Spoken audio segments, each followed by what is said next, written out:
Pila tanan? 1,225. So, muna yung answer. So, centimeters na ang ikuan na.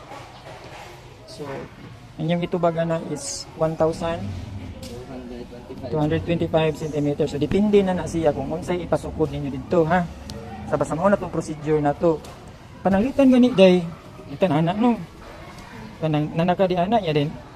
Nang-anak pa rin yung sapatos niya. Gamay na lang kikuwang diri. Ayaw na lang ihap ning ikakuan. Okay? Ayaw na lang siya ipagmula. Pas naman sad. So, estimated na lang to siya nga diri ra kutob jud kung gamay na lang kaayog sobra. Okay? So, mao na lang puti imong ipon pila ka steps sanan.